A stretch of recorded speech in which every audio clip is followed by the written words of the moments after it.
കുട്ടികളെ +1 ഹിസ്റ്ററിയുടെ answer key നമുക്കൊന്ന് പരിചയപ്പെടാം. നിങ്ങളാദ്യം മനസ്സിലാക്കേണ്ടത്, ഒരു എക്സാം കഴിഞ്ഞു എന്ന് വിചാരിച്ച് അതിനെക്കുറിച്ച് ആലോചിച്ച് ടെൻഷനായി അടുത്ത എക്സാമിനെ ബാധിക്കുന്ന തരത്തിൽ ടെൻഷൻ വരരുത് എന്നുള്ളതാണ്. +1 എക്സാം നിങ്ങളുടെ ജീവിതത്തിൻ്റെ അവസാനമല്ല എന്ന് ഓർക്കുക. അത് നിങ്ങളുടെ ജീവിതത്തിലെ ഒരു പരീക്ഷ മാത്രമാണ് +1 എക്സാം. ഇത് മാത്രമാണ് ജീവിതമെന്ന് കരുതരുത്. മാത്രമല്ല, +1-ൽ ഏതെങ്കിലും തരത്തിലുള്ള പ്രശ്നങ്ങളുണ്ടെങ്കിൽ അതിന് ഇമ്പ്രൂവ്മെൻറ്റ് +2-ൻ്റെ കൂടെ ഉണ്ടല്ലോ, അതുകൊണ്ട് പേടിക്കും വേണ്ട. ഓക്കെ, നമുക്ക് ചെയ്യാനുള്ളത് നന്നായി പഠിക്കുക എന്ന് മാത്രമാണ്. പരമാവധി നമുക്ക് കഴിയുന്നതിന് അനുസരിച്ച് നമ്മൾ പഠിക്കുന്നു, അത്രമാത്രം. ഓക്കെ, അല്ലാതെ ഈ എക്സാമോട് കൂടി നമ്മുടെ ജീവിതം അവസാനിക്കുന്നൊന്നുമില്ലല്ലോ. ഇതിൽ ഇന്നത്തെ ഹിസ്റ്ററി എക്സാമിൽ കുറച്ച് ഈസിയാണ്, പക്ഷേ എന്നാലോ അത്ര ഈസിയാണെന്ന് പറയാൻ വയ്യതാണ്. ഉദാഹരണം പറഞ്ഞാൽ കാലഗണനക്രമം, അതൊക്കെ ചിലർക്ക് ഒരു കൺഫ്യൂഷൻ ഉണ്ടാക്കിയിട്ടുണ്ടാവും എന്നതിൽ യാതൊരു സംശയവുമില്ല. നമുക്കൊന്ന് നോക്കാം അല്ലേ.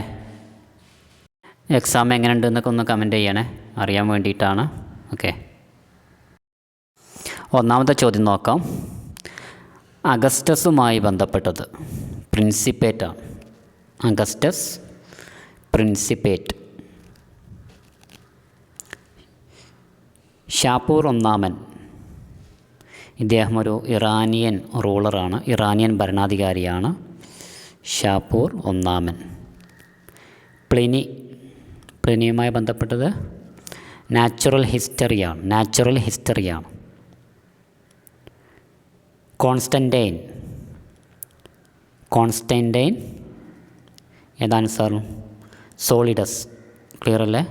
അഗസ്റ്റസ് പ്രിൻസിപ്പേറ്റ്, ഷാപ്പൂർ ഒന്നാമൻ ഇറാനിയൻ ഭരണാധികാരി, Pliny natural history, Constantine solidus. രണ്ടാമത്തെ ചോദ്യം, വിശുദ്ധ റോമാ സാമ്രാജ്യത്തിൻ്റെ ചക്രവർത്തി എന്നറിയപ്പെടുന്ന ആരാണ്? ഷാലമീൻ ആണ് ആൻസർ. ഓപ്ഷൻ സി ആണ് ആൻസർ, ഷാലമീൻ. വിശുദ്ധ റോമാ സാമ്രാജ്യത്തിൻ്റെ ചക്രവർത്തി ഷാലമീൻ ആണ്. ഓപ്ഷൻ സി ആണ്. മൂന്നാമത്തെ ചോദ്യം, ഹെൻറി ഏഴാമൻ ഭരിച്ചിരുന്ന രാജ്യമാണ് ഇംഗ്ലണ്ട്. ഹെൻറി ഏഴാമൻ ഭരിച്ചിരുന്ന രാജ്യം ഇംഗ്ലണ്ടാണ്. അബ്ബാസിയാക്കളുടെ തലസ്ഥാനം, ഇപ്പോൾ അബ്ബാസിയാക്കളുടെ ക്യാപിറ്റൽ ഏതാണെന്നാണ് ചോദിച്ചിട്ടുള്ളത്. ഏതാണ്? ബഗ്ദാദാണ്. ഉമയ്യദിൻ്റെത് ഡമസ്കസ്. അബ്ബാസിയാക്കളുടേത് ഓപ്ഷൻ ഡി ആണ്, ബഗ്ദാദാണ്. അഞ്ചാമത്തെ ചോദ്യം, എലമെൻസ് എന്നതിൻ്റെ ഓതർ, രചയിതാവിൻ്റെ പേര് എഴുതാനാണ്. എലമെൻസ് എന്ന കൃതിയുടെ രചയിതാവിൻ്റെ പേര് എഴുതാനാണ്. യൂക്ലിഡ്. ഓപ്ഷൻ എ ആണ് ആൻസർ, യൂക്ലിഡ്. ക്ലിയർ അല്ലേ? ഹെൻറി ഏഴാമൻ ഇംഗ്ലണ്ട്, അബ്ബാസിയാക്കളുടെ തലസ്ഥാനം ബഗ്ദാദ്, എലമെൻസ് യൂക്ലിഡ്.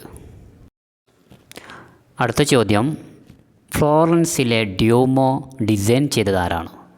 ഫ്ലോറൻസിലെ ഡ്യൂമോ രൂപകൽപ്പന ചെയ്തത് ഓപ്ഷൻ ബി ആണ്, ഫിലിപ്പോ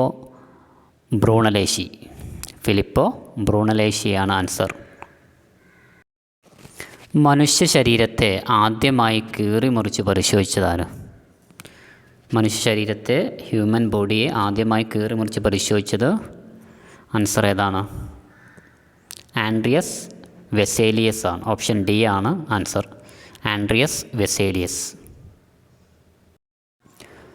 നോക്കാം, ഈ ചോദ്യമായിരിക്കും പലർക്കും കൺഫ്യൂഷൻ ഉണ്ടായിരിക്കുക ചിലപ്പോൾ. എട്ടാമത്തെ ചോദ്യം, കാലഗണനക്രമത്തിൽ ക്രമീകരിക്കാനുള്ളത്.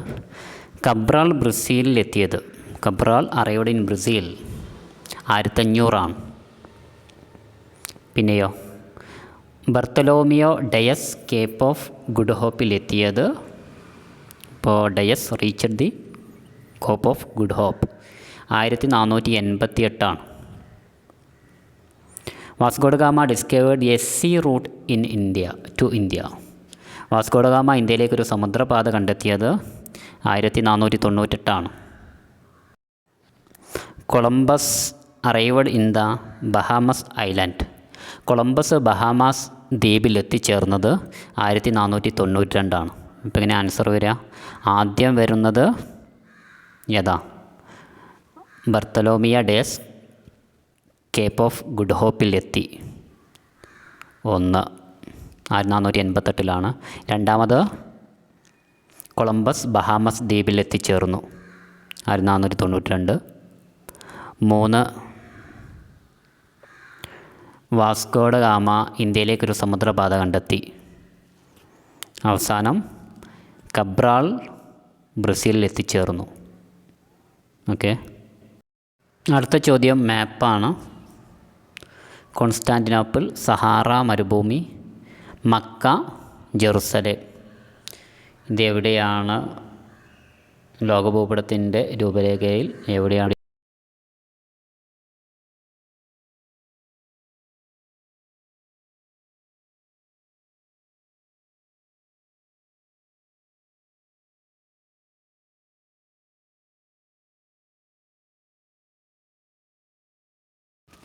അടുത്ത ക്വസ്റ്റ്യനാണ് പ്രൈമേറ്റുകളുടെ സവിശേഷത. ഏകദേശം 36 ദശലക്ഷം വർഷങ്ങൾക്ക് മുമ്പാണ് പ്രൈമേറ്റുകൾ ഏഷ്യയിലും ആഫ്രിക്കയിലും ഉയർന്നു വന്നത്. ഇവരുടെ പ്രത്യേകത എന്ന് പറയുന്നത് രോമവൃദ്ധമായ ശരീരമാണുള്ളത്, നീണ്ട ഗർഭകാലമുണ്ട്, വ്യത്യസ്ത തരം പല്ലുകളാണുള്ളത്, സ്ഥിരമായി ശരീര താപനില നിലനിർത്താനുള്ള കഴിവുണ്ട്, കുറഞ്ഞ പ്രത്യുൽപാദന ശേഷി. ഇങ്ങനെ ഒരു 3-4 കാര്യങ്ങളാണുള്ളത് ഇവരുടെ പ്രത്യേകത. ഓക്കെ, അടുത്ത ചോദ്യം എന്താ?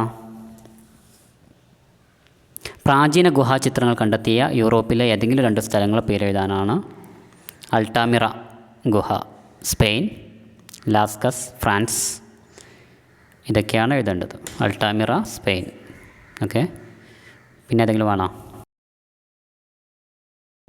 കുട്ടികളെ ഇനി ഏതെങ്കിലും ക്വസ്റ്റ്യന് ഉത്തരത്തിൽ സംശയം ഉണ്ടെങ്കിൽ ഒന്ന് കമൻറ്റ് ചെയ്യുക.